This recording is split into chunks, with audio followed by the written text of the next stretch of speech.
araw-araw umaga sa kirot. Ang oras sa bahay may tao bata. Parang libo pa masahe, wag sayang pera nyo. Huwag tulan dila, huwag mo kutsilyohin ng bila. Huwag mo ibas nyo, hinagap ng putulan ng dila. Huwag sumbong ang taxi driver.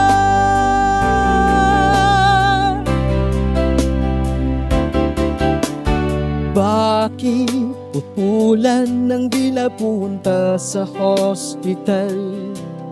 Tapos tinawagan ni Maria si Andres Alpantabulon. Kasi pinutol ng dila, hindi nakasalita. Bakit kaya kutsilyohin sa dila? Wag susugat ng bunganga. Putulan dila,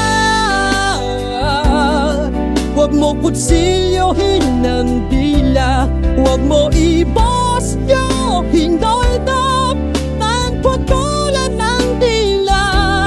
Huwag sumbong ang taxi driver. Sila ay lang taxi driver. Tapos bumiyahe, tapos sasakay ng taxi driver. Si Andres Alpanta, linultok ng putulan dila. May pulis tapos si kulong ng pulis.